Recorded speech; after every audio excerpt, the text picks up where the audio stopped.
Hello hi दोस्तों, आज एक नई हिंदी कहानी लेकर आ गए हैं। चैनल पर नए हैं तो सब्सक्राइब कर ले और लाइक कर दे, ऐसे कहानी आपको मिलती रहेगी। सबसे बड़ी समस्या।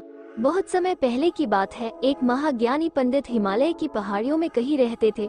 लोगों के बीच रहकर वो थक चुके थे और अब ईश्वर भक्ति करते हुए एक सादा जीवन व्यतीत करना चाहते थे। लेकिन उनकी प्रसिद्धि इतनी थी कि लोग दुर्गम पहाड़ियों, सकरे रास्तों, नदी, झरनों को पार करके भी उससे मिलना चाहते थे। उनका मानना था कि यह विद्वान उनकी हर समस्या का समाधान कर सकता है। इस बार भी कुछ लोग ढूंढते हुए उसकी कुटिया तक आ पहुँचे। पंडित जी ने उन्हें इंतजार करने के लिए कहा। 3 दिन बीत गए। अब और भी कई लोग वहां पहुंच गए। जब लोगों के लिए जगह कम पड़ने लगी तब पंडित जी बोले, आज मैं आप सभी के प्रश्नों का उत्तर दूंगा, पर आपको वचन देना होगा कि यहाँ से जाने के बाद आप किसी और से इस स्थान के बारे में नहीं बताएंगे, ताकि आज के बाद मैं एकांत में रहकर अपनी साधना कर सकूं। चलिए अपनी समस्याएं बताइए। ये सुनते ही किसी ने अपनी परेशानी बतानी शुरू की, लेकिन वो अभी कुछ शब्द ही बोल पाया था कि बीच में किसी और ने अपनी बात कहनी शुरू कर दी।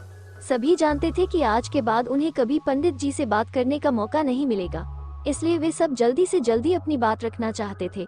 कुछ ही देर में वहाँ का दृश्य मछली बाजार जैसा हो गया और अंततः पंडित जी को चीख कर बोलना पड़ा, कृपया शांत हो जाइए। अपनी समस्या एक पर्चे पे लिखकर मुझे दीजिए। सभी ने अपनी समस्याएं लिखकर आगे बढ़ा दी। पंडित जी ने सारे पर्चे लिए और उन्हें एक टोकरी में डालकर मिला दिया और बोले, इस टोकरी को एक दूसरे को पास कीजिए। हर व्यक्ति एक पर्ची उठाएगा और उसे पढ़ेगा। उसके बाद उसे निर्णय लेना होगा कि क्या वो अपनी समस्या को इस समस्या से बदलना चाहता है।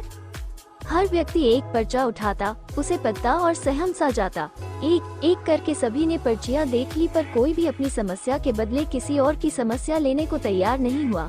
सबका यही सोचना था कि उनकी अपनी समस्या चाहे कितनी ही बड़ी क्यों न हो, बाकी लोगों की समस्या जितनी गंभीर नहीं है। 2 घंटे बाद सभी अपनी अपनी पर्ची हाथ में लिए लौटने लगे। वे खुश थे कि उनकी समस्या उतनी बड़ी भी नहीं है जितना कि वे सोचते थे। फ्रेंड्स, ऐसा कौन होगा जिसकी लाइफ में एक भी प्रॉब्लम न हो?